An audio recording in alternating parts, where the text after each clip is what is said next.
If the only thing that you can know is that which you can observe, and this is the only world that you can observe, it follows that this is the only world that you can know.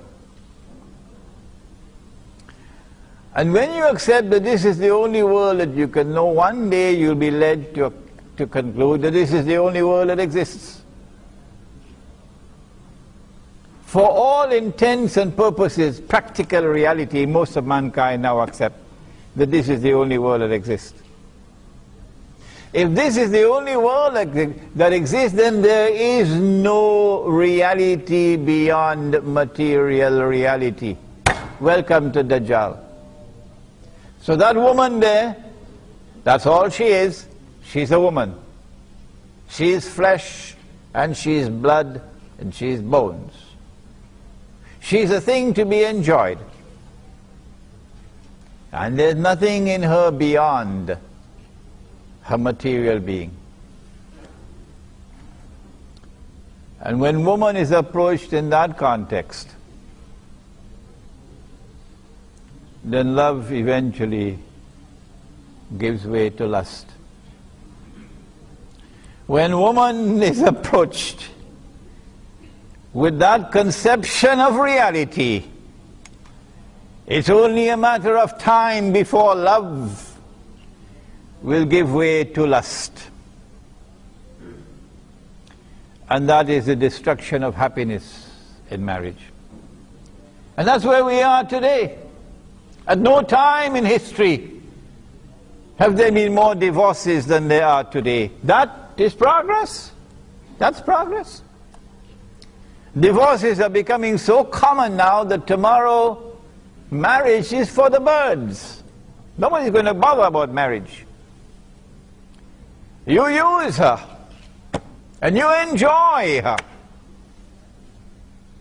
until she becomes like the old withered branch of a date palm, and then you look for another schoolgirl. Is that the azan? You look for another young woman and discard the old woman. When there's love in the heart, she's never old. When there's love in your heart, she'll always be young in your eyes. When there's love in the heart, you'll never discard her. When there's love in the heart, you long, I want you not only in this world, I want you in the next world as well. But when there's lust, come bring me the next one. And make sure she's young. And then bring me another one. And make sure she's young. And so you have the substance of a sexual revolution. Nabi Muhammad ﷺ said, the time will come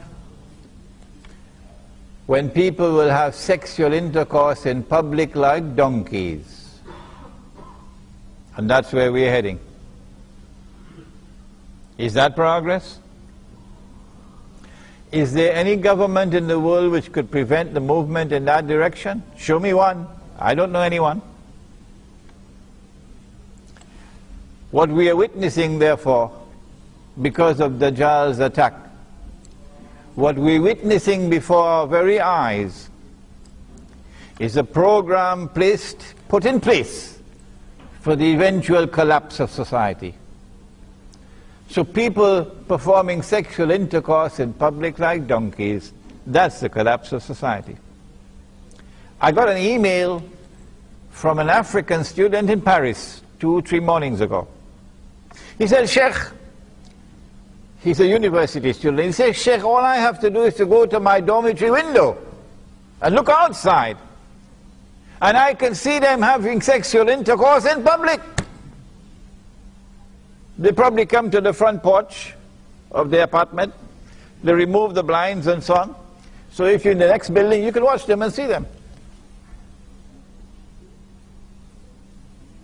They do it in parks in Britain.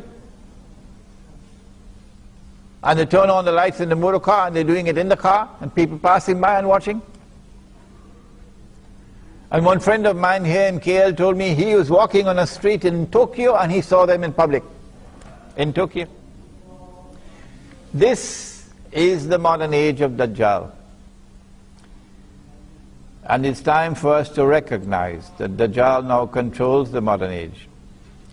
It is time for us to recognize that we live in that age of the greatest test and trial that mankind will ever experience. And that unless and until we remain faithful to Allah and follow His Messenger, we will be worshipping Dajjal.